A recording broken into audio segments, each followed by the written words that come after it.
back to another edition of the Pagcast. I'm your host, Michael Pagani, joined alongside Swift Current Broncos defenseman Rayan Bettahar. Ryan, how are you doing today? Hey, I'm great, man. How are you, man?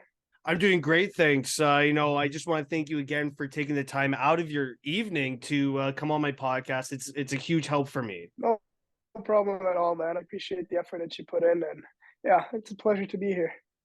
So getting into, I guess, your story a bit here, who influenced you to play hockey? My biggest influence has been my brother.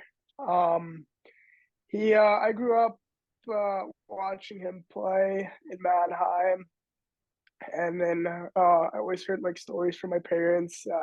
He's been traveling like the world playing hockey, and I used to be a big soccer guy, but I don't know, I was just so interested in like the sport, so I decided to play hockey at the age of 7, and ever since he's been like probably my biggest motivator and the guy who's always with me, the guy who would probably die for me just so I could play hockey. So yeah. Did you happen to play soccer growing up? Yeah, I was a goalkeeper. I was actually pretty good, and I had the chance to go to like a academy. But then, like my mom said, you got to decide: is it hockey or is it soccer? And I was like, oh, okay, I gotta go with hockey. And I think my parents were pretty disappointed because I sucked at hockey first. Hey, you're a true Canadian at heart, all right? Yeah. What are some of your favorite memories of playing hockey growing up? For me, it's definitely like those, those Sundays, six in the morning practices or 8 in the morning games when my mom woke me up at like 4:30. We drove to the rink, where probably one of the best memories is also like when you're late for practice and you got to change in the car. So you put everything on, you just leave your skates behind, you rush to the rink and you see all the guys. So I think that was something that makes the sport really special. It's like getting in with the boys and always like having fun out there. Well, I'll be honest and I'll expose myself here. I'm a big home dresser, all right? Oh I God. I Oh know, God. I know. Look, it just made it so much easier on my parents and the driving if I just dressed at home. I know I just exposed myself, but yes, I was a huge home dresser. I can't accept that, man. Yeah, but it's good to see that with all the rushing and with the equipment and stuff, it's very relatable there. But yeah, I guess growing up in Germany, did you get access to lots of NHL games or no? um, yeah, my dad has like a program where we can watch like every hockey game. I don't think it's legal, but you know, we just keep it in here. Don't tell anyone. But yeah, like usually when the games were at a good time, we could watch it. But you don't want to stay up till 3 in the morning every night. But I think with a lot of Germans now, like we can watch like hockey, especially the NHL on German like TV shows. So yeah, I think we have a lot of access to NHL games. Well, look, I mean, I illegally stream games as well. All right. So he's not the only one here that's, going cutting some corners to access some games. But yeah, no, it's good that you're able to access the NHL. And I think one of the biggest problems for the league is the accessibility part. And I guess my next question for you would be, being a defenseman, how come, because you're a goalkeeper there with soccer. So it's just an easier transition for you, or why did you want to become a defenseman? I actually didn't want to become a defenseman, but I was literally so big when I started. Like I started when I was like 6 or 7. I was like the biggest guy on the ice, and I couldn't skate. So I always wanted to be a forward, just like my brother. But that one coach said, "You're not going to be a forward." He basically just called me really bad at hockey, so that's why he put me on defense because I was just big and I Yeah. could shoot the puck. So being a defenseman wasn't my first choice, but I'm happy with what happened. Well, I mean, that's definitely the vote of confidence that you want from your coach. Oh my God. Yeah. That's horrible. Yeah. Hey, I mean, you're pretty big for you're pretty big for a defenseman, 6'2" there. How much of your game is based on your size? I think a lot. Um, I would describe myself like as a two-way defenseman who just loves hitting. So a lot goes with my body. Like, I think if I would not have the body, I could not play my game. I'm a good skater, but I just love playing the body. So yeah, Oh yeah, 100%. You love throwing the big hits, right? To get the crowd into it, get the bench moving. definitely. Yeah. Last month we saw the Sharks go up against Eisbären Berlin, who's a team in Germany there. How important was it for the NHL to play games in Germany? I think that's a huge step that they did. I think they had it like 2 years ago where they had it in Cologne with Draisaitl playing in his hometown. And Berlin is a massive hockey city, so I think it just made it even better with having like such a great organization like the Sharks. I think that's something that the NHL needs to do maybe even more. But I think it was a big boom in Germany, especially like a lot of people who weren't interested in hockey. Like everyone knows what the NHL is, but Yeah. people don't know really what hockey. Like they haven't really seen hockey, so they went to those games or watched them on TV. So I think that was a massive step and a big step for them. How important was it for for you personally to see that the NHL is starting to market games in your hometown? Because that's pretty cool. It's actually awesome. Like, we always grew up watching Alex Ovechkin highlights or Sidney Crosby highlights, but we could never see them live. You know what I mean? So I think when we first got the opportunity to watch those games, and even now with having channels that stream them, I think it just makes a lot easier and it makes more people fall in love with the game of hockey. Getting into your career here a bit, you played with Young Adler Mannheim throughout your minor hockey career. How did that team help you get set for your future? They helped me a lot. Like I'm originally from Frankfurt, Rodgau. It's kind of a smaller town next to Frankfurt. So I moved out when I was 14. I moved to Mannheim. We had like I would call it like a dorm with a lot of hockey players that were not from Mannheim. Like guys like Stutzla lived there. I was the youngest at that time, so it was kind of hard for me the first year. Going to the rink, like driving with the train and all that stuff. But I think it made me like really mature and grow up really, really fast. Like when you're 14 and you just move out of your parents' house and you get into like a situation like that, and you just have to be there right away. And I think Mannheim has helped me a lot with education as well as hockey. Like I had great, great coaches throughout my years. I was even uh, allowed to practice with the pro team. So yeah, it's Mannheim is probably one of the best organization in Germany, if not the best. And you could just see like how many good players they produced. Well, yeah, they are one of the best developmental teams, like you've mentioned. And, I guess that kind of leads to my next question. When you're playing on such a good developmental team, there must be some sort of, I guess, security blanket that you can fall under and get, kind of realize like, okay, I know that I'm in the right spot because of all the talent that they've produced. Yeah, definitely. Like if you look at the DL or German Pro League, and you look at the rosters, like most German players come out of like the Adler Mannheim program, the Young Adler Mannheim program. So like teams are aware, okay, if you want players, we got to look at the Young Adler squad. You've represented Germany on so many levels. How important is it to you to represent your country when you do get the chance? Honestly, it's the biggest thing for me. Just wearing the jersey with the colors of Germany. It's something that made me realize, okay, you don't just represent your own, you represent your country, and playing in front of fans, like just like we had this year at the U18s. Hometown. We were in Germany. We had packed crowds, packed stadiums, whatever, and it was just electric. And it just made me realize, hey, like that's what I want to do. I want to do it, in 10 years, and 15 years, and 2 years. So I think playing for your own country is the best thing out there. During the pandemic, was it hard for you to access ice in Germany?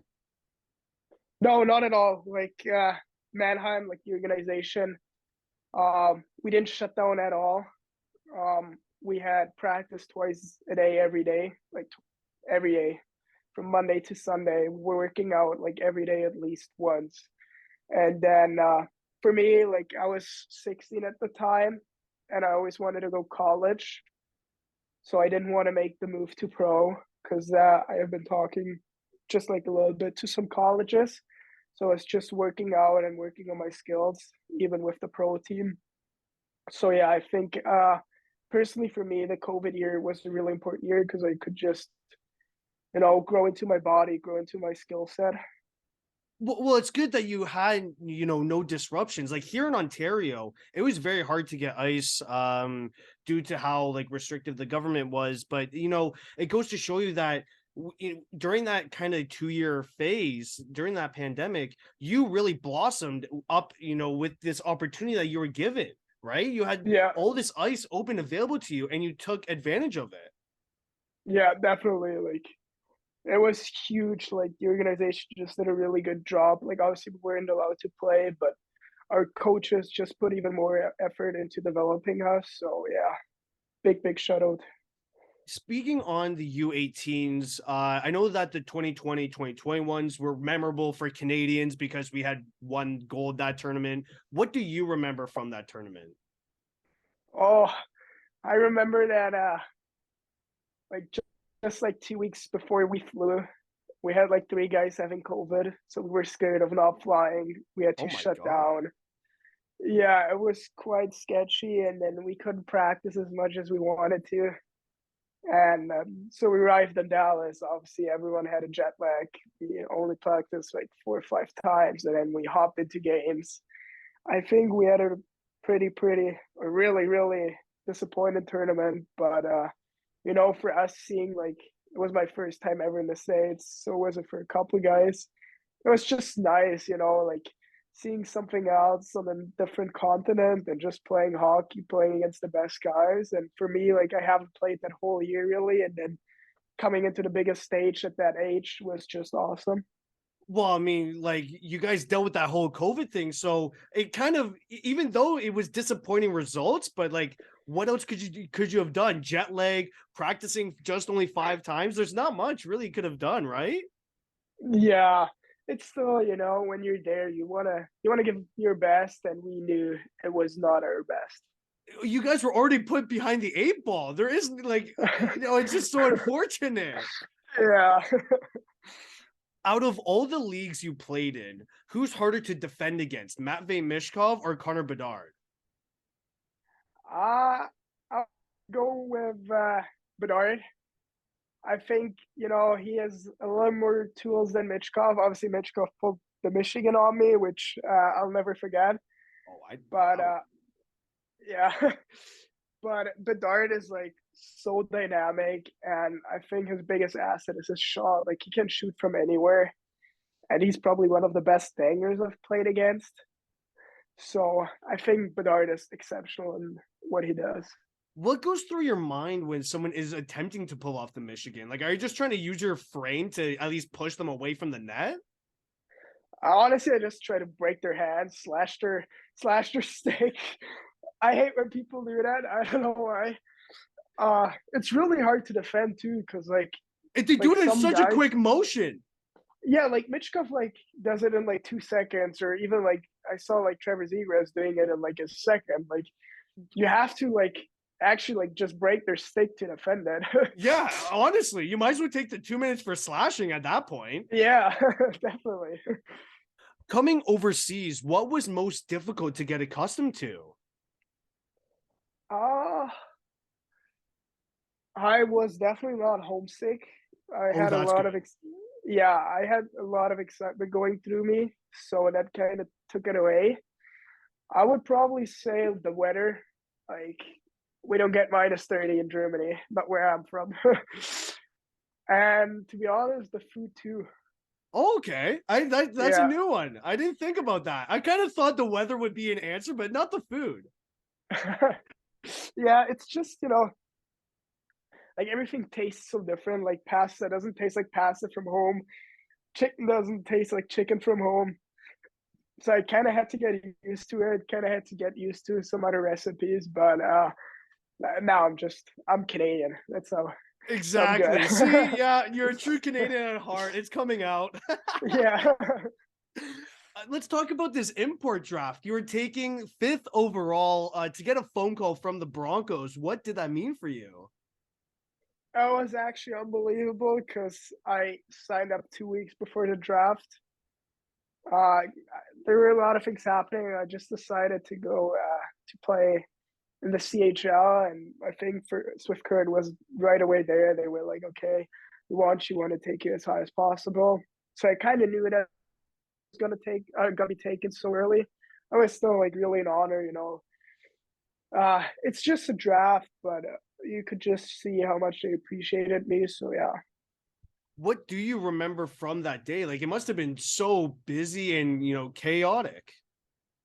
Yeah, actually, my brother texted me in the morning. He's like, "Hey, I'm gonna pick you up from school because he lives in Mannheim too." So you know, he picked me up. We had lunch at home, and then all of a sudden, he's like, "Oh, the draft just started." And then I think like 2 minutes later, I get a phone call. So everything was just like a big rush. And then, you know, after the draft, I think they posted it on Instagram, and I had like probably like 60, 70 people reaching out, and it's like, "Hey, congrats!" We're posting stories, and so yeah, it was pretty cool day. That's awesome. It's nice to see that there's this, small community that, is really supporting you. Definitely, yeah. What do you remember from your first WHL goal?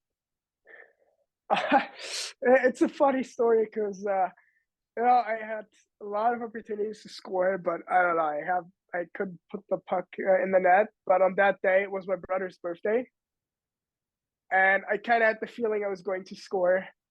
So I just got the puck. I tried to shoot. Usually, I don't know. I would have probably tried to make a move or something. So I just shot it, and then I scored after the game. I was like, "Hey, you know, you only have your birthday once a year. You got to have it a couple more times because then I have more goals." Yeah, exactly.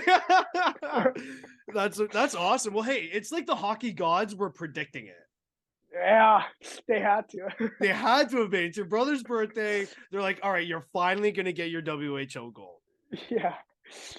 Now, unfortunately, your first WHL game finished with six penalties. How many of them were soft calls? I would say all of them. I get a lot of soft calls, you know. I think even this year I get a lot of like cross checking or boarding calls. No, I have to take it, but It's yeah, probably because of your size. I don't know. Like sometimes like those hits are hard and maybe not fair, but sometimes it's just like a little push and they fall. Yeah. And I mean the DUP is not a league where small players are, so Oh, 100%. And I want to ask this one question about Owen Pickering. How big of a veteran presence does he have in the locker room?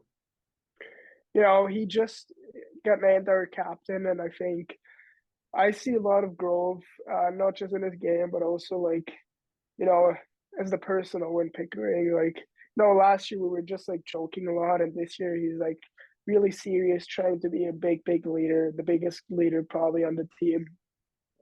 So I think, yeah, you know, congrats for him being the captain, and I think he's doing a good job. It seems like, it's kind of, I guess, brushing off on everyone, that everyone's trying to step into being that type of leader. Yeah, but I think that's what makes a good teams. You know, like having a lot of leaders. It doesn't always need to be the age that makes you a leader or some kind of letter. It's just, you know, you can be a leader if you're a rookie. You can be a leader if you're a veteran. So I don't think that's a bad thing being a leader. What did you work on this past off season that's, really helping you right now? I worked quite a lot on my quickness and agility, more of like explosiveness, and then on the ice, I worked a lot of like getting a little smoother with the puck, a little more deceptive. You know, I could see that I'm a little faster than I was last year. I think the offensive game hasn't been there as it was last year at the start, but I hope for that to come. Have you played in any teddy bear toss games? I have, yeah, in two. What was that like? Because that must have been weird coming, from someone who's from Germany. Yeah, like people were telling me like, "Hey, we have the teddy bear toss game tonight." I was like, "What the heck is that?" And they were like, "Yeah, well, if we score the first, like, if our team scores the goal, then there's gonna be like teddy bears flying all over the ice." I'm like, I thought they were joking or something like that. So then I think it was Sam McGinley who scored, and I see like probably like thousands of teddy bears flying over my head. So I was like, "Oh, that's a teddy bear toss." Yeah, they weren't lying. Yeah, It is actually one of the best atmospheres in the entire CHL. I love the teddy yeah, bear toss game. it's awesome. What has been the best arena to play in so far? In general, Yeah. oh, well, it's got to be Rogers Place. Oh yeah. It has to be. Yeah, nothing can compare Rogers Place. How about the worst? The worst. Oh, probably some like rink that I played when I was like 8. There are a couple of rough rinks in Germany where we had to dress outside, and it No was like, way. yeah, yeah. That's I don't think they're still out terrible. there, but yeah. Oh my god, that is rough. Talk about giving the home ice advantage there. Holy. Well, I guess my last question here is do you have any advice for younger hockey players? I think it's really important that you should, and not just for hockey, but you should do what you love, and you should make it because you love it. You should not think of like what can happen in 20 years. Like, obviously have role models, look at Ovi, but don't look at like maybe what they make, like what they drive or stuff like that. Cause I think I see a lot of young kids, they're like, hey, I want to be like, I don't know, Sidney Crosby because he drives a Maserati or stuff like that. Like, see them as the players they are, see them as like Stanley Cup champions, and just have fun what you do. Because I think if you lose the fun, you're not gonna develop. Well, I'd like to thank again Ryan Bettahar for joining me on today's podcast. Thank you again. Thank you.